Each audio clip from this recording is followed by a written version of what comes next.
اگر ہم یہ سمجھ لیں، اگر ہم یہ کہہ بھی دیتے ہیں کہ ہمیں یاد نہیں ہے کہ ہم نے اللہ سبحانہ تعالیٰ سے کب یہ وعدہ کیا تھا، تو پھر یہ تو یاد ہے نا کہ ہم نے کہا تھا اشہد لا الہ الا اللہ، کہ میں گواہی دیتی ہوں کہ اللہ کے سوا کوئی معبود نہیں ہے، واشہد ان محمدً عبدہ ورسولہ۔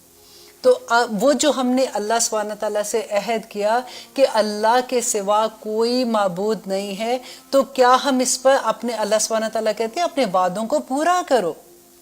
اور قرآن میں اللہ سبحانہ تعالیٰ کہتے ہیں کہ تم الہ، ہم یہ کہتے ہیں نا کہ اللہ کے سوا کوئی الہ نہیں ہے۔ دیکھیے پہلے زمانے میں جو مشرکین مکہ تھے وہ اللہ کو مانتے تھے، ایسا نہیں تھا کہ وہ اللہ کو نہیں مانتے تھے، وہ اللہ کی نہیں مانتے تھے، وہ اللہ سبحانہ تعالیٰ کے ساتھ دوسرے لوگوں کو شریک کرتے تھے، اسی لیے وہ مشرکین مکہ کہلائے نا۔ مانگتے تو وہ بھی اللہ سے تھے لیکن وہ وسیلے کے تھرو جاتے تھے۔ اب یہاں پہ اللہ سبحانہ تعالیٰ نے قرآن پاک میں ہمیں یہ بار بار سمجھایا کہ دیکھو ہر زمانے کا شرک فرق ہے۔ تم اپنے نفس کے ساتھ شرک کرتے ہو، تم اپنے نفس کو بڑا سمجھتے ہو، تم اس کی خواہشات پوری کر کے اللہ سبحانہ تعالیٰ کے احکامات کو سائڈ پہ کر دیتے ہو۔ اوفو بالعقود، اپنے عہدوں کو جو تم نے اللہ سبحانہ تعالیٰ سے کیے ہیں ان کو پورا بھی کرو۔ وہی آیت آپ کو یاد ہے کہ اللہ سبحانہ تعالیٰ نے کہا تھا کہ یا ایھا الذین آمنو آمنو، اے لوگو جو ایمان لائے ہو اب ایمان لے بھی آؤ۔ تو اللہ سبحانہ تعالیٰ اپنا عہد یاد کراتے ہیں۔ اس کے بعد اگر دیکھیے کہ دوسرا عہد کون سا ہوتا ہے جو انسان اپنے نفس کے ساتھ کرتا ہے۔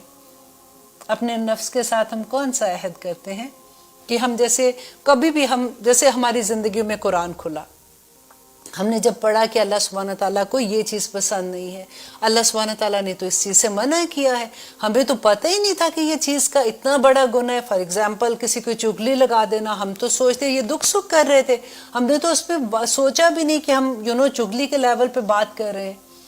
تو پھر ہم اپنے آپ سے عہد کرتے ہیں نا کہ آج کے بعد ہم کبھی ایسا کام نہیں کریں گے، ہم نے کوئی ایسی بات نہیں کرنی۔ پھر کیا ہوتا ہے؟ پھر ہم اپنے فرینڈز کی طرف جاتے ہیں، تھوڑی دیر کے بعد جب سارے لوگ چلے جاتے ہیں، جب ہم کلوز فرینڈز بیٹھتے ہیں، پھر ہم کوئی نہ کوئی ایسے دکھ سکھ کے چکر میں بات کر آتے ہیں۔ اور آپ دیکھیے کہ سب سے خوبصورت مقام پتہ ہے کیا ہوتا ہے؟ دیکھیے ہم انسان ہیں، انسان سے غلطیاں ہوں گی، اللہ سبحانہ تعالیٰ پھر انشاءاللہ ہمیں معاف کر دیتے ہیں جب ہمیں یہ احساس ہو جاتا ہے۔ یہ احساس ہو جانا کہ مجھ سے غلطی ہوئی ہے، یہ بہت بڑی اللہ کی نعمت ہے۔ اب جب گھر آتے ہیں پھر آپ کے آنسو جو ہوتے ہیں نا وہ ٹپ ٹپ گرنا شروع ہو جاتے ہیں کہ اوہو اللہ سے وعدہ کیا تھا پھر غلطی ہو گئی، میں کیوں اس بات میں شامل ہوئی تھی، میں نے کیوں یہ بات کہہ دی۔ پھر آپ اپنے آپ سے وعدہ کرتے ہو کہ آج کے بعد اب میں یہ بات نہیں کروں گی، لیکن پھر غلطی ہو جاتی ہے۔ لیکن آپ کو پتہ ہے ایک بات کا، جب ہمیں یہ احساس ہونا شروع ہوتا ہے نا پھر وہ غلطیاں ایک یا دو باری ہوتی ہیں، اس کے بعد ہم جم جاتے ہیں۔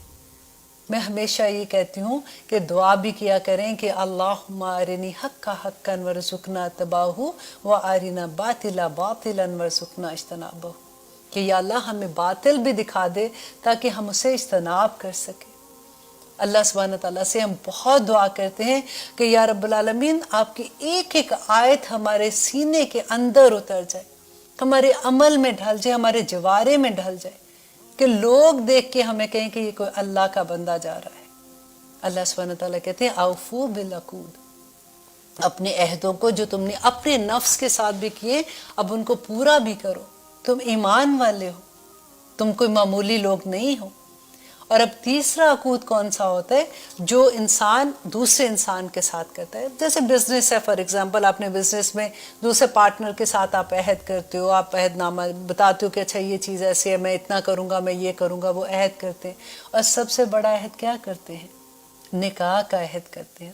جب بھی دو انسان ایک دوسرے کے ساتھ ملتے ہیں وہ ایک دوسرے کے ساتھ عہد کرتے ہیں، اس عہد کو پورا کرو۔ عورت کو یہ پتہ ہونا چاہیے کہ اس کی کیا ذمہ داریاں ہیں، آدمی کو یہ پتہ ہونا چاہیے کہ اس کے کیا ذمہ داریاں ہیں، اور یہ کون ہمیں بتائے گا؟ اب دیکھیے ہمیں تو لگتا ہے نا کہ قرآن میں صرف نماز روزہ حج زکوٰۃ کے بارے میں ہمیں پتہ ہے، ہمیں یہ بتایا کہ اچھا یہ نہیں کرو گناہ، یہ کرو گے ثواب، یہ وہ، لیکن قرآن پاک ہماری ریگولر زندگی کی ہر چیز میں ہماری رہنمائی کرتا ہے۔ اسی سے مجھے یاد آیا کہ حضرت امام حسین کے پاس ایک آدمی، اس کا بچہ پیدا ہوا، ابھی بچہ پیدا ہوتا ہے وہ اس کو لے کے جاتا ہے تاکہ اس کو گڑتی دلوا دے، وہ جیسے ہوتا ہے نا پہلی میٹھا کوئی منہ میں ڈلواتے ہیں، اور پھر ہمارے دل میں یہ ہوتا ہے کہ جس کی فرسٹ ٹائم جس کا منہ سے نکالے ہوئے وہ چیز دیتے ہیں تو یہ وہ اسی کی عادتیں اس میں آ جاتی ہیں، ایک رسم سی بھی ہے، اور نبی صلی اللہ علیہ وسلم نے بھی ایسے کیا تھا کہ وہ کھجور منہ میں رکھی تھی اور اس کو اپنے تھوک کے ساتھ جیسے لگا کے وہ بچے کے منہ میں ڈالی تھی۔ تو وہ جب امام حسین کے پاس لے کے آتا ہے تو امام حسین اس کو کہتے ہیں کہ تم نے بہت دیر کر دی اس کو لانے میں، تو آدمی پریشان ہوتا ہے، وہ کہتے ہیں ابھی تو پیدا ہوا تھا اور ابھی میں لے آیا ہوں، میں نے کہاں دیر کی؟ تو امام حسین نے کہا کہ یہ بچہ جس وقت تم اس کی ماں کو پسند کر رہے تھے تب تم مجھ سے مشورہ لینے آتے، کیونکہ جس عورت نے اس بچے کی تربیت کرنی ہے وہ عورت کیسی ہوگی۔ ہم آج کل جب رشتے کرتے ہیں ہم کیا دیکھتے ہیں؟ میری ایک دوست ہے، وہ رشتے امریکہ میں یہاں پہ یہ ہیوسٹن میں وہ رشتہ کراتی ہیں، تو کبھی ہم ان سے بات کرتے ہیں نا جب بیٹھ کے تو آنیسٹلی رونگٹے کھڑے ہو جاتے ہیں۔ آج کل جو ڈیمانڈ لوگ کرتے ہیں، ایون بچے اور بچیاں دونوں طرف سے، اور نبی صلی اللہ علیہ وسلم نے کیا کہا تھا کہ جب کسی کو دیکھتے ہو، اس رشتے کے لیے دیکھتے ہو، اپنی بیوی پسند کرتے ہو تو اس کا ایمان دیکھو، اس کے ایمان دیکھو کہ اس میں کتنا ہے۔ آف کورس آپ دیکھیں گے کہ وہ شکل اچھی ہے اس کی، باقی چیزیں بھی آپ دیکھتے ہیں، لیکن سب سے بڑی پرائیورٹی کون سی ہے؟ اس کے ایمان کی ہے۔ آج ہم دیکھتے ہیں اس کا ایمان کیا ہے۔ وہ بچہ اگر دیکھتے ہیں کہ کوئی رشتہ آیا تو ہم نے کبھی یہ پوچھا کہ یہ بچہ جو ہے وہ نمازی ہے کہ نہیں ہے، اس کا دین کس طرح کا ہے؟ یہ چیز تو ہم نے کبھی سوچی بھی نہیں ہوتی ہے۔ واللہ میں یہ کہتی ہوں کہ جب میں ایسی بات کرتی ہوں میں پھر بار بار یہ کہتی ہوں کہ ابھی بھی الحمدللہ بہت سے گھرانے ایسے ہیں جہاں پہ ایسے ہوتا ہوگا، وہ ضرور اس بات کو دیکھتے ہوں گے، لیکن I'm talking about عام بات کر رہی ہوں کہ جب رشتے دیکھنے جاتے ہیں یا ایسی کبھی بات ہوتی ہے تو یہ بات ہمارے کیا ذہن میں ہوتی ہے؟ اور پھر اسی لیے تو جو عہد کیے جاتے ہیں، دیکھیے جو اللہ کا بندہ ہوتا ہے نا، اس کو جس کو اللہ کے عہد نبھانے آتے ہیں اس کو بندوں کے بھی عہد نبھانے آتے ہیں۔ جس کو اس بات کا احساس ہوگا نا کہ میں نے اللہ کو جواب دینا ہے تو وہ کبھی انسان کے ساتھ زیادتی نہیں کرے گا، وہ بیسٹ خامند ہو جائے گا، وہ بیسٹ بیوی ہوگی۔ اللہ سبحانہ تعالیٰ کہتے ہیں یا ایھا الذین آمنو، اے لوگو جو ایمان لائے ہو، اوفو بالعقود، اپنے عہدوں کو پورا کرو۔ اور آگے دیکھیے اللہ سبحانہ تعالیٰ کہتے ہیں احلت، اور حلال کر دیے گئے، لکم تمہارے لیے، بہیمۃ الانعام، تو چوپائے مویشی تمہارے لیے حلال کر دیے گئے۔ بہیمتن ان کو کہتے ہیں جو چارہ کھاتے ہیں نا، گھاس کھاتے ہیں، اس طرح کے چارہ کھانے والے جانور۔ الانعام کہتے ہیں چار جن کے پاؤں ہوتے ہیں نا، چار پائے والے جانور۔ اور یہاں پہ اللہ سبحانہ تعالیٰ کہتے ہیں کہ وہ تمام جانور چوپائے تمہارے لیے بہیمۃ الانعام تمہارے لیے حلال کر دیے گئے، الا مگر ما یتلا علیکم، جو پڑھا جائیں گے تم پر، غیر محلی، نہ حلال کرنے والے ہو، الصیدہ شکار کو، وانتم حرم، جبکہ تم احرام کی حالت میں ہو۔ اب اللہ سبحانہ تعالیٰ آگے جو ایک پوری لسٹ بتائیں گے، دیکھیے حرام کی لسٹ بہت تھوڑی ہے، حلال کی لسٹ بہت لمبی ہے، وہ اسی لیے اللہ سبحانہ تعالیٰ نے کہا تمام طیب چیزیں تمہارے لیے پاک ہیں، لیکن حرام کسی چیز کو کرنے کے لیے آپ کو بتانا پڑے گا کہ یہ کہاں آپ نے پڑھا کہ یہ حرام ہے یہ حلال ہے، کیونکہ یہاں پہ اللہ سبحانہ تعالیٰ آگے اس کے بارے میں کہیں گے کہ کوئی چیز اگر میں نے حرام نہیں کی تو تم اس کو حرام کیسے کر سکتے ہو۔ اور یہاں پہ اللہ سبحانہ تعالیٰ کہتے ہیں کہ جو لوگ غیر محلی صیدی و انتم حرم، کہ جب تم احرام کی حالت میں ہوگے تو تب تم نے شکار نہیں کرنا، وہ تم پہ حرام ہے۔ نمبر 1 اس میں دیکھیے ایک چیز ہے کہ اللہ سبحانہ تعالیٰ نے کیوں منع کیا۔ پہلے تو اللہ سبحانہ تعالیٰ نے کہا نا کہ یہ حلال ہے تمہارے لیے، تمام وہ جانور جو چوپائے ہیں اور گھاس کھانے والے، بہیمۃ الانعام جو ہے تمہارے لیے حلال ہیں، اور صرف وہی حلال جانور جو ہیں اب تم احرام کی حالت میں تو حرام ہیں۔ اس لیے کہ جب انسان اللہ کے راستے میں نکلتا ہے، حج اور عمرے کے لیے نکلتا ہے، تو اللہ سبحانہ تعالیٰ کے لیے خالص ہو کے نکلتا ہے، کیونکہ جب شکار کریں گے تو آپ دیکھیں پھر کیا ہوگا، کہ ڈیفینیٹلی ان کو کوئی ایسا اوزار، جیسے اگر ان کو ذبح کرنا ہے تو ان کو چھری چاہیے ہوگی، اس کو مارنے تو نیزہ چاہیے ہوگا، یا پھر جو بھی چیز ان کو چاہیے ہوگی وہ ساتھ لینا پڑے گا، پھر اس کے پیچھے بھاگنا پڑے گا، اس کو شکار کرنا، کتنا ٹائم اس کے اندر لگتا ہے جو شکار کرتے ہیں۔ آج کل کے زمانے میں تو جس طرح فن کے لیے کرتے ہیں نا، ہابی کے لیے کرتے ہیں، اس زمانے میں تو وہ کھانے کے لیے کرتے تھے۔ تو اس سارا پھر اس کو پکڑیں گے، اس کو ذبح کریں گے، پھر اس کو اس کو کھائیں گے، اس کو سارا کچھ کریں گے۔ تو اللہ سبحانہ تعالیٰ نے وہ جانور منع کر دیے، کیونکہ اس وقت اللہ سبحانہ تعالیٰ کہتے ہیں تم جس مقصد کے لیے جا رہے ہو فوکس ہو کے اس مقصد کے لیے جاؤ۔ اور آگے اللہ سبحانہ تعالیٰ کہتے ہیں غیر محلی، نہ حلال سمجھنا صید و شکار کو، انتم حرم، جب تم احرام کی حالت میں ہو، ان اللہ، بے شک اللہ، یحکم، تمہیں حکم دیتا ہے، فیصلہ کرتا ہے، ما یرید، جو وہ چاہتا ہے۔ یہ آیت تو آپ بڑی بڑی کر کے لکھ لیں اپنے گھر پہ۔ کبھی بھی کوئی چیز ایسی ہو نا کہ اکثر ایسا ہوتا نا کہ دماغ میں تو یہ کیوں ایسا کیوں ہوا، تو بس آپ یاد کر لیں کہ اللہ سبحانہ تعالیٰ نے کہا ان اللہ، بے شک اللہ، یحکم، حکم دیتا ہے، ما یرید، جو وہ چاہتا ہے۔ وہ آپ سے نہیں پوچھتا کہ کیا کرنا ہے کیا نہیں کرنا، یہ ٹھیک ہے کہ نہیں ہے، یہ کروں کہ یا نہ کروں۔ اللہ جو چاہتا ہے بندے کو حکم دیتا ہے۔ اور اللہ نے یہ حکم دیا کہ جس وقت تم احرام کی حالت میں ہوگے تو وہ جانور جو پہلے تم پہ حلال تھے اب تمہارے لیے حرام ہوگے ان کا شکار کرنا۔ اور آگے دیکھیے آیت نمبر 2 میں اللہ سبحانہ تعالیٰ کہتے ہیں یا ایھا الذین آمنو، پھر سے دیکھیں وہی بات آگئی کہ اے لوگو جو ایمان لائے ہو، لا تحلوا، نہ تم حد سے بڑھو، نہ تم حلال کرو، بے حرمتی نہ کرو، شعائر اللہ، اللہ کے شاعر کی۔ اللہ کا شاعر کون سے ہے؟ اللہ کی نشانیوں کی بے حرمتی نہ کرو۔ اب دیکھیے کہ جو چیز آپ دیکھتے ہیں آپ کو اللہ سبحانہ تعالیٰ یاد آ جائے نا تو وہ اللہ کا شاعر ہے۔ جیسے مسجد ہے، مسجد کو دیکھتے ہی اللہ سبحانہ تعالیٰ یاد آ جاتے ہیں نا۔ آپ کبھی کسی کو مسجد میں جاتا ہوا دیکھیں تو آپ کو ایک دم سے اللہ سبحانہ تعالیٰ کی یاد آ جاتی ہے۔ اگر کبھی آپ ایئرپورٹ پہ ہوتے ہیں، آپ دیکھیں کہ اگر کوئی حاجی جیسے ہوتے ہیں، پورا قافلہ جا رہا ہوتا ہے تو آپ کو فوراً آپ کا ایک دم سے دل ایسے ہو جاتا ہے کہ کاش مجھے بھی موقع ملے، میں بھی اللہ سبحانہ تعالیٰ کے گھر جاؤں۔ یا کبھی آپ نے ایئرپورٹ پہ کھڑے ہوئے کسی کو آب زمزم پکڑے ہوئے دیکھا ہوتا ہے تو پھر بھی دل ایک دم سے آنکھیں نم سی ہو جاتی ہیں کہ کاش میں بھی ایسی جگہ سے ہو کے آتی۔ تو یہ سارے شاعر اللہ ہے۔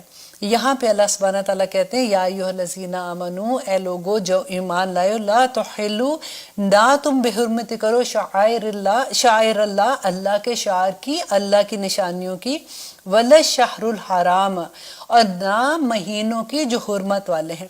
اور یا مہینے حرمت والے کون سے ہو گئے کہ دیکھیے اللہ سبحانہ تعالیٰ نے قرآن پاک میں کہا کہ جب سے یہ دنیا بنائی ہے اللہ سبحانہ تعالیٰ نے 12 مہینے بنائے، اور 12 مہینے میں سے 4 مہینے حرمت والے مہینے۔